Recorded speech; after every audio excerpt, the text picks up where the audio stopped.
سرکار کس سے انکار ہے؟ ہمارے نزدیک تو جو معجزے کو نہ مانے وہ کافر ہے. آپ تو کہہ رہے ہوں گے گمراہ ہے، ہم کہتے ہیں کافر ہے.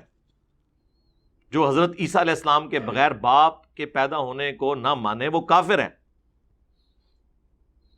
ہمیں آپ یہ سکھائیں گے؟ ہم تو میرے بھائی بار بار اعلان کر چکے ہیں کہ نہ میں وابی نہ میں بابی، میں ہوں مسلم علمی کتابی. اور آپ سے بھی عرض کرتے ہیں کہ مرنے سے پہلے اے مسلمان کر لے اس پہ غور. کتابوں کا خدا اور ہے، بابوں کا خدا اور. بابے بھی اسی خدا کو مانتے تھے لیکن ان کوالٹیز کے ساتھ نہیں جو کتاب و سنت میں آئی ہیں، بلکہ اپنے بابوں کی بتائی ہوئی تعلیمات کی روشنی میں. ہم تو آپ کو بھی کہہ رہے ہیں کتابوں کی طرف آئیں، آپ نہیں مان رہے. تو یہ جو آپ ہمیں بتا رہے ہیں بالکل ہم یہی مانتے ہیں. پھر وہ کہتے ہیں کہ جب غیر نبی سے اس کا ظہور ہو تو وہ کرامت کہلاتی ہے. یہ پوائنٹ نمبر 10. اور وہ کہتے ہیں کہ سلیمان علیہ السلام کے دربار میں ایک بندہ تھا جو کہ وہ تخت لے آیا تھا. سرکار تخت او لے آیا تے مصیبت اج تک اسی کٹ رہے ہیں.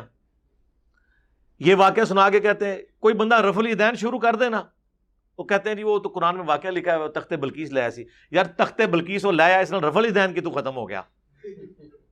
ہاں کسی کو قرآن و سنت پیش کرے، آپ اماموں کو نہیں مانتے. یار قرآن و سنت پیش کرنے سے امام کیسے ختم ہو گئے؟ کون انکار کرتا ہے اس واقعے کا؟ ہم کہتے ہیں ہم مانتے ہیں اس واقعے کو. اس کے بعد جو آپ کرالریز بناتے ہیں نا وہ غلط ہے. سب سے پہلے آپ کا یہ کلیم ہے کہ وہ ان کا صحابی تھا.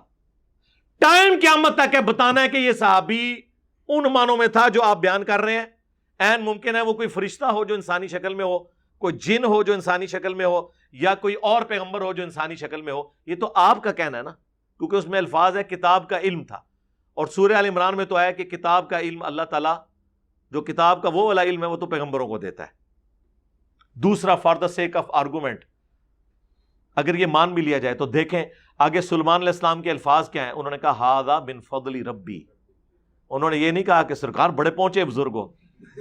ہاں آپ لوگ کیا کہتے ہیں؟ نگاہ مرشد. ہذا من فضل ربی نہیں کہتے آپ لوگ. سیدہ مریم کے پیر تھے حضرت زکریا علیہ السلام. بے موسمی پھل دیکھے تو کہا یہ مریم کہاں سے آیا ہے؟ مریم ہوتی پاکستانی تو کہتی حضور آپ کی نگاہ کی برکت ہے، جب سے آپ کے لڑ لگی ہوں یہ سارا کچھ تو سائیں جانن تے اللہ جانے. انہوں نے کہا یہ میرے رب کی طرف سے.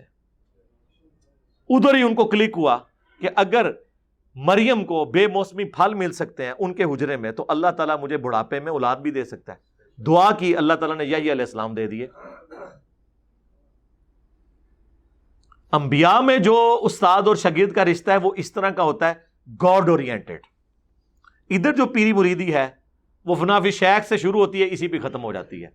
اور نماز آپ شیخ سے سن لیں یا مرید سے، تجوید کے ساتھ، ترجمے کے ساتھ، یاد بھی نہیں کر کے سنا سکتے. جی سن لو جی الحمدللہ رب العالمین. نہ سرکار رکو ذرا، صبر کرو. التحیات للہ والصلوات والطیبات، اس کا ترجمہ سناؤ. اس ویڈیو سے پہلے کا یاد کیا ہوا ہو، اب نہیں. ٹھوس. تو تخت بلقیس، سرکار تخت بلقیس لے آئے تو کون اس کا انکار کرتا ہے؟ آپ لوگ بھی سارے بزرگ اکٹھے کریں، وائٹ ہاؤس کو وہاں سے اٹھائیں، مارگلا کی پارٹی